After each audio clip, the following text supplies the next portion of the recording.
Ok, donc on va commencer ici aussi. C'est vrai que je peux mettre ici, c'est un peu plus facile avec nos parleurs. Donc, merci beaucoup d'être venu ici. Là, maintenant, je vous laisse avec Georgette, qui est justement notre coordinatrice d'éducation au réseau des Églises vertes. Donc, ça veut dire qu'elle se balade entre les églises pour donner des conférences. Puis si je ne me trompe pas, c'est la première fois que tu donnes cette conférence, par exemple. Donc, le commerce équitable avec Georgette. Puis elle va parler un peu aussi du réseau des Églises vertes. Donc, moi, je ne vais pas trop parler. Je te passe la parole. Merci beaucoup, Georgette. Merci Greg. Bonjour tout le monde.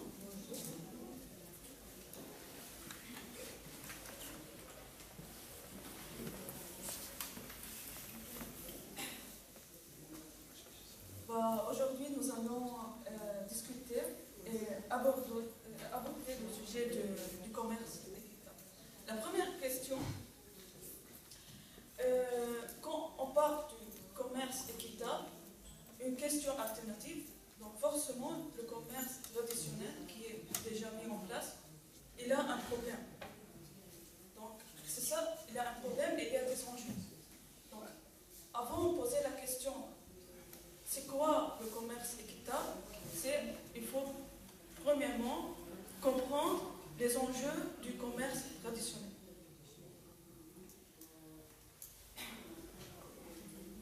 Premièrement, premier enjeu, c'est que les pratiques du commerce équitable, les pratiques du commerce traditionnel, pardon, est largement inéquitable. Pourquoi? Parce que quand on parle du commerce, c'est une relation entre un fournisseur et un agriculteur. Donc un commerçant qui veut acheter les produits d'un agriculteur et ensuite vendre et faire du commerce international, peut-être. C'est pas juste dans sa région. Donc, le vrai enjeu, c'est que l'agriculteur ne prend pas ses vrais droits. Pourquoi? Parce que cette relation entre ces deux personnes, elle n'est pas de façon équitable et équilibrée. Juste une petite photo, si on peut le montrer ici. Elle va résoudre l'image en fait. Juste encore. Mon prix sera le vôtre. Donc, ça c'est le commerçant et l'agriculteur qui donne sa culture. Et c'est le commerçant, le fournisseur ou l'investisseur, c'est lui qui met le prix. Donc, ça, c'est ce qui est illogique. Et en même temps, cet déséquilibre, elle laisse l'agriculteur dans une situation de pauvreté. Donc, cette pauvreté-là, l'agriculteur ne va pas vivre dignement avec sa profession. En même temps, l'agriculteur n'est pas une activité qui permet de manger à sa faim. Donc, cette activité que l'agriculteur fait, il fait de la culture, il nous donne à manger, mais lui-même, il n'arrive pas à manger en fait. Ça, c'est ce qui est inacceptable. Et selon l'organisation de FAO, c'est une organisation des Nations Unies pour l'alimentation et l'agriculture. Moins de 923 millions de personnes étaient sous-alimentées en 2007. Donc on voit clairement que la situation est vraiment vraie en fait. Et il faut faire quelque chose. Donc, comment expliquer ce déséquilibre? La majorité de ce déséquilibre-là, elle est dans les pays en voie de développement. En économie, on dit PED. PED, c'est le pays en voie de développement. C'est la majorité des pays qui sont, on dit, pays sud. Ces pays sud, c'est ces agriculteurs dans les pays sud n'arrivent pas à mettre leur prix en fait. Les prix de leurs produits est imposé par un investisseur qui veut acheter ces produits-là. Deuxièmement, ces prix-là de leurs produits, elles dépendent de la valorisation de la bourse. Donc, si la bourse du café, par exemple, elle diminue, donc son prix diminue. Donc, il est toujours en pauvreté. Il est toujours dans une situation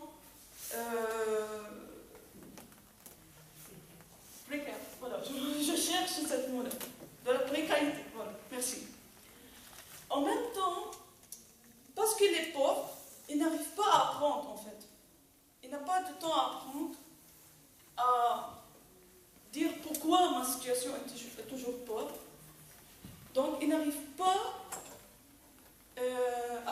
à avoir les connaissances nécessaires du marché pour changer la situation. Et en même temps, parce qu'il est pauvre, il a un manque de capital, et il y a une concurrence qui est inégale, c'est-à-dire que un investisseur, il met son prix. Si l'agriculteur n'accepte pas, il va à un autre agriculteur qui va accepter.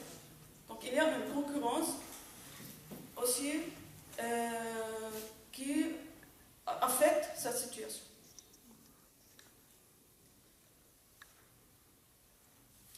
Face à ce constat-là,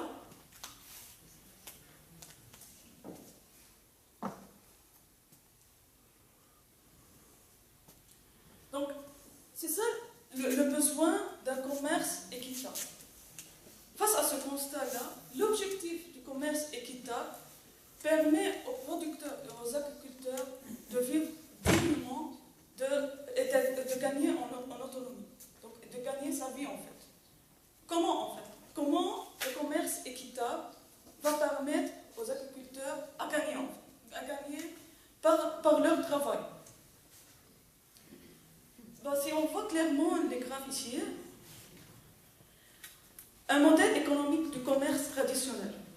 Ça, c'est le prix. Par exemple, un prix de café. En fait, il y a plusieurs prix qui rentrent dans le commerce équitable, on va discuter après. Un prix de café qui coûte 20 $, ou 10 $, 12 $, n'importe. Il faut regarder, en fait, le prix payé au producteur. Le producteur, c'est l'agriculteur. Ici, le prix payé de ces 20 $ que vous avez payé à la fin de votre produit, 5% de votre café est allé au producteur. 5%, je pense, dans 20 $, c'est 1 $. C'est juste 1 $ qui est allé aux agriculteurs qui ont travaillé pendant des années pour faire le café et pour faire cette culture-là, et enfin qu'on boit du café en fait, le matin. Et les autres, elles sont partagées par un marge de commerçants, par le transport international et la TVA ou les impôts et les taxes. Alors que dans le modèle du commerce équitable,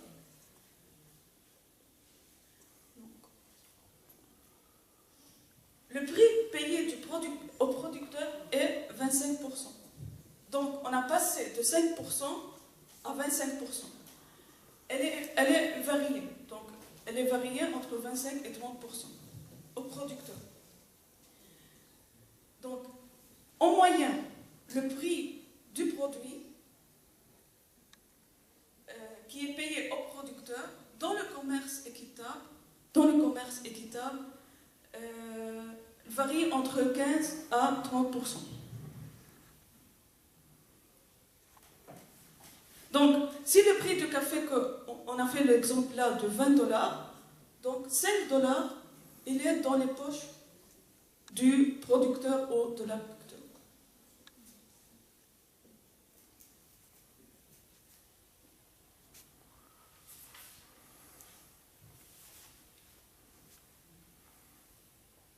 Donc, c'est clair maintenant, le commerce commerce équitable est une alternative qui permet aux producteurs de travailler et de vendre le fruit de leur travail au prix juste, au prix qui peuvent vivre dignement et gagner sa vie et son activité. Ce revenu-là, il va reproduire dans sa communauté. Pourquoi? Parce que quand, dans le commerce traditionnel, un agriculteur qui ne va pas beaucoup gagner, donc il est toujours pauvre, il ne va pas, par exemple, les enfants ils ne vont pas aller à l'école. Les enfants ils vont toujours rester avec lui pour travailler avec lui. Et la situation de la santé, leur situation économique est toujours vulnérable. Donc, dans le commerce équitable, il y a des impacts et des principes qui aident le producteur, l'agriculteur de gagner sa vie de façon normale. En fait. Donc, c'est pour cela qu'il y a 10 principes du commerce équitable. On va commencer. Il y a plusieurs. Je ne veux pas, on va discuter de façon un peu en résumé. Donc, les principes du commerce équitable, c'est qu'il crée des possibilités pour les commerçants et pour les producteurs. En même temps, il va protéger. En fait, ça c'est un point important que quand on parle d'un commerce équitable, on parle du développement durable, parce que les agriculteurs ils vont faire la gestion durable. Donc, leur produit n'est pas juste commerce équitable, il est aussi biologique. Donc, ils vont contribuer au développement durable parce que leur pratique est une pratique saine, propre. Et aussi la transparence et la responsabilité. Donc, ils sont responsables de leurs produits.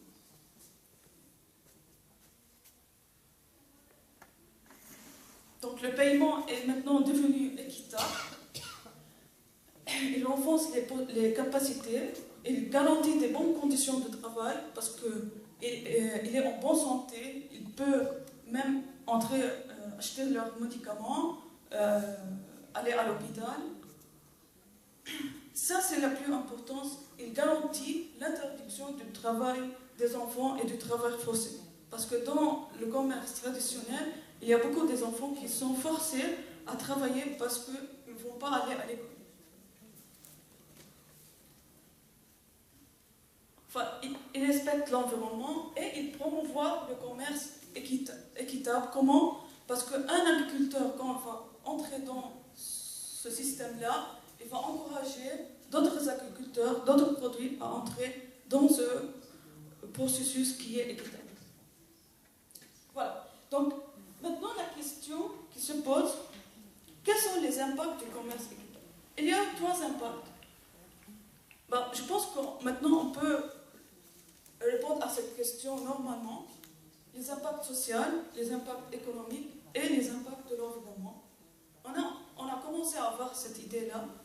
Sur le plan social, comme on a dit que les agriculteurs maintenant vont commencer à prendre soin de leur santé et ils vont réinvestir cet argent-là dans leur activité. Sur le plan économique, en comparaison avec le commerce traditionnel, les impacts du commerce équitable il est très positif parce qu'il y a une augmentation du revenu, l'augmentation de la qualité du produit et l'accès au crédit, efficacité technique. L'accès au crédit, donc il peut maintenant avoir du crédit et l'efficacité technique qui va nous amener à la gestion durable dans le plan environnemental. La gestion durable qui est la gestion durable des ressources naturelles qui sont toujours positives. Donc le commerce équitable joue un rôle positif pour la préservation de l'environnement. C'est pour cela, quand on parle du commerce équitable, on parle du développement durable. Maintenant, pour finir, toutes ces théories ou ces informations très intéressantes, ma conclusion de mon atelier, c'est un petit vidéo. Ce vidéo-là, vous allez comprendre c'est quoi la relation entre l'environnement et les églises, C'est pour cela que nous sommes le réseau des églises vertes. En même temps, vous allez voir un petit exemple réel comment le système du commerce équitable travaille. Ok? Merci.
pour mentionner que pour le commerce équitable, on a plusieurs produits. Je vais distribuer une affiche que vous allez circuler, plusieurs affiches, et chaque affiche, elle parle d'un produit. Comment ce produit-là est fait par le commerce équitable et quelles sont mes actions. Ok? Et si vous avez des questions, on peut les poser. À quelle place on peut se procurer ça pour les faire? Y en a-tu qui le savent? Oui.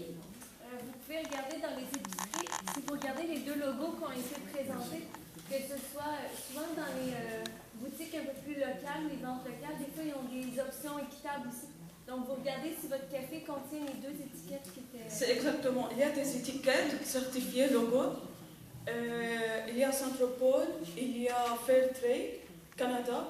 Ces logos-là, si vous trouvez à l'envers d'un produit-là, d'un café ou d'un chocolat, donc c'est vrai que ça c'est un produit équitable. Oui? De savoir si le commerce équitable ne concerne que des produits qui viennent du Sud. Est-ce qu'on a des exemples de choses qui sont produites au Nord ou en Europe qui font partie du commerce équitable? Ah, bonne question. En fait, maintenant, la majorité, quand on parle du commerce équitable, on parle entre Sud et Nord, en fait. La majorité des produits là sont les bananes, par exemple, qui viennent du Sud. Et le café aussi, le chocolat, le cacao de l'Afrique. Donc, quand on parle ici, par exemple, si je vous donne un exemple ici au Canada, ça devient écologique parce que quand on parle commerce équitable, on parle aussi des produits biologiques. Quand un agriculteur travaille de façon durable et de façon écologique, sans pesticides, sans matières chimiques, donc ça, c'est aussi entre dans le développement durable. Je vous en prie. En fait, je veux peut-être juste dire que j'ai des petits dépliants ici qui disent « J'adore cet endroit et j'aimerais y trouver plus de produits équitables. » Ça peut être quelque chose, on peut en retrouver, là, en commander aussi. Fait que c'est comme je peux le remettre à mon commerçant que j'aime beaucoup et dire j'aimerais ça avoir plus de produits équitables. J'en ai 3. Wow, super, bonne idée. Avec moi, alors je pourrais les... Ben, c'est vraiment pour tout le Canada. C'est fairtrade.ca, notre logo officiel qui les fait, là, dans le fond. Ouais, c'est une très bonne idée. Il faut vraiment encourager le commerce. Par exemple, en fait, des fois on parle qu'il faut acheter local. Oh, ça c'est une très bonne idée. Il faut acheter local. Mais si un jour on veut acheter des produits qui viennent de l'extérieur, il faut être plus équitable, plus du commerce équitable. C'est pas pour nous en fait, ça c'est pour aussi l'agriculteur. Soyez sûrs que les agriculteurs qu'on a vus dans la vidéo sont très contents. Ils font des écoles, ils sont en bonne santé et leur activité s'améliore en fait. Oui. Ouais. In your two graphs, you had the farmer earning 5%, and then you went to 25%. Who loses? Where did that extra 15% come from? It's not loses, c'est gagné en fait. Je parle en français et vous avez la traduction. En fait, si on peut le mettre, le graphe. En fait, it's not loses, c'est gagné. Par exemple, alors un producteur, pour ne pas gagner, pour un agriculteur qui ne gagne pas 5% d'un produit, il gagne maintenant 25%. Bon, regardez, ça c'est diminué, ça a augmenté. Mais alors que la part du commerçant qui était 73%, est maintenant 53%. Le commerçant a diminué, le prix, la partie du commerçant a diminué, a été donnée à l'agriculteur.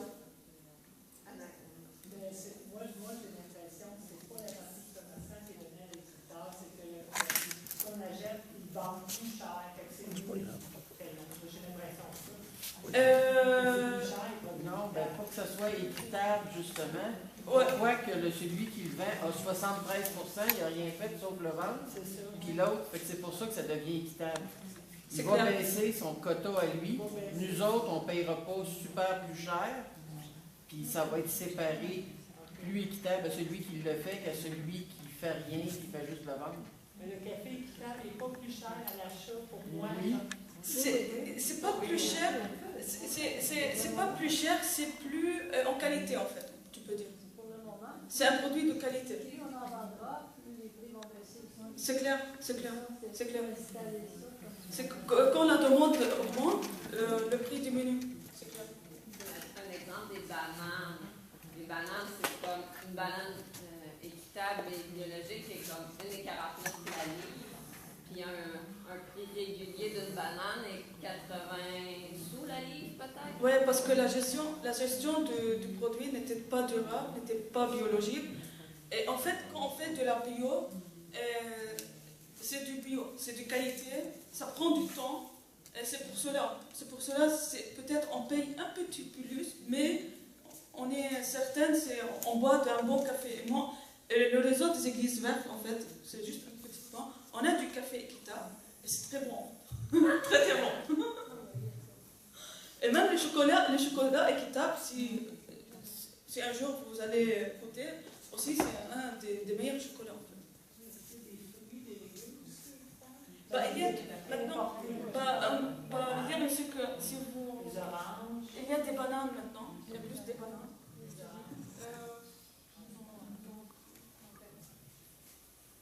Il y a du sucre, du riz en fait, du riz. Oui, c'est un So, no. The company that owns the 53%, right? Yeah. Who gets that? Yeah. Is that a different organization or it's the same guy over there?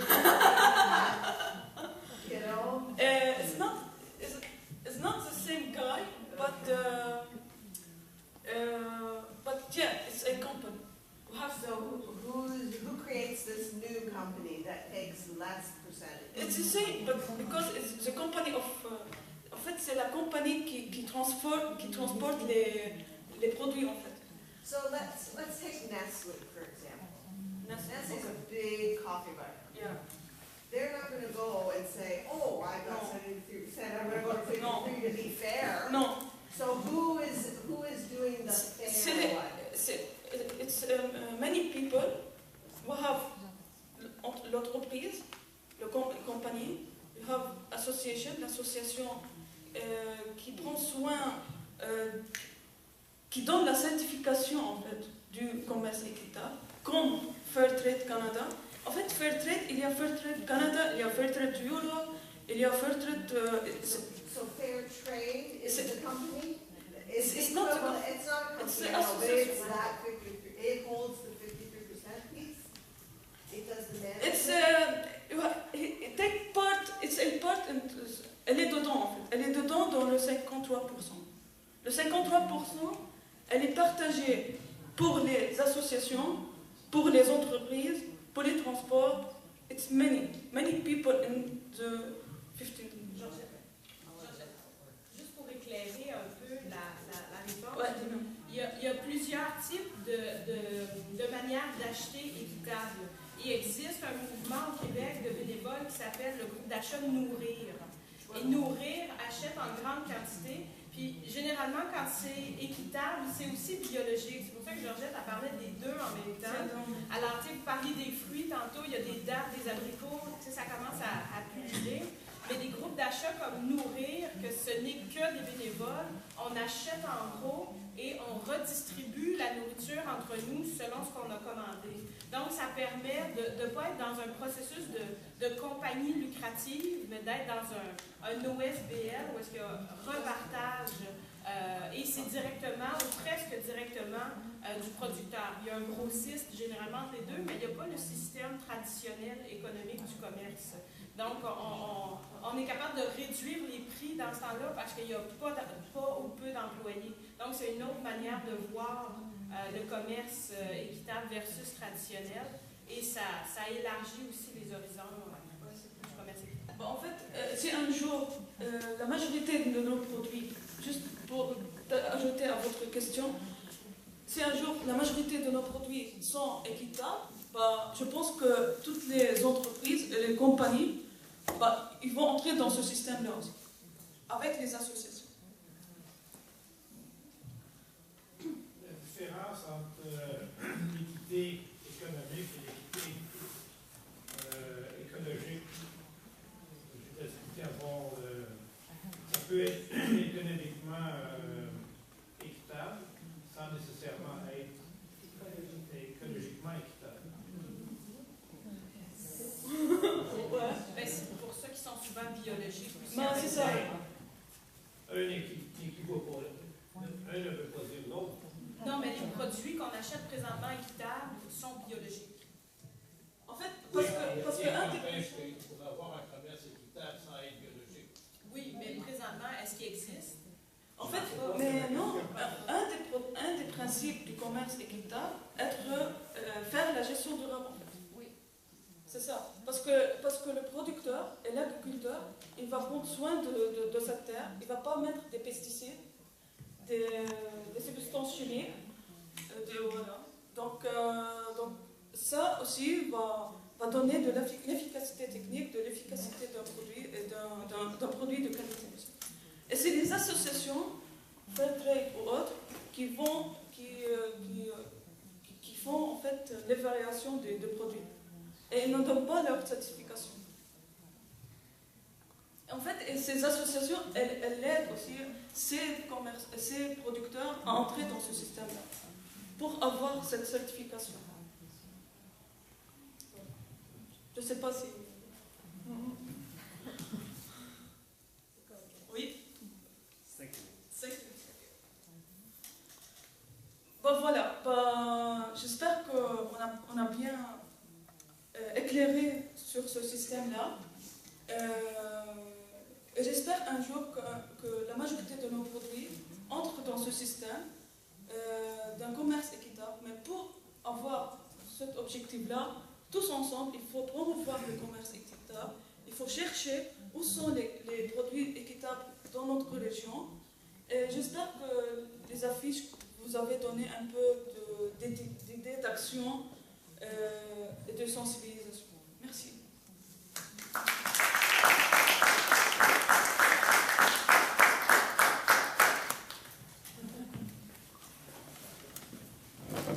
Merci beaucoup, Georgette.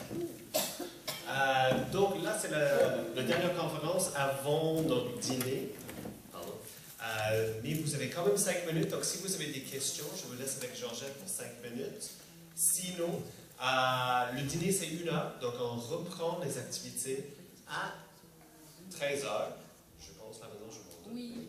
Merci beaucoup. À 13 h. Même chose, si vous avez acheté vos dîners puis vous n'avez pas reçu vos jetons, il faut simplement parler avec moi, je vais vous donner vos jetons. Si vous voulez acheter vos dîners, le restaurant est déjà ouvert. Okay? Sinon, on se retrouve ici et là-bas, donc dans cette salle à 1 heure, on a the Global Catholic Climate Movement. Ça va être en anglais, mais c'est le mouvement de changement climatique catholique, global, à peu près. Puis moi, je vais demander à notre traductrice aussi, est-ce que vous allez être dans la salle ici pour faire anglais-français? Parfait. OK. Donc, elle va être aussi ici. Donc, ça veut dire que pour les francophones aussi, ça va être disponible les deux dans cette salle et il y aura la traduction dans l'autre salle de André Beauchamp qui parle de la symbolique de l'eau dans le chrétianisme. Donc, je vous encourage de choisir entre les deux. Ça va être très difficile. Mais je vous encourage d'essayer de tout faire en même temps. Bon dîner.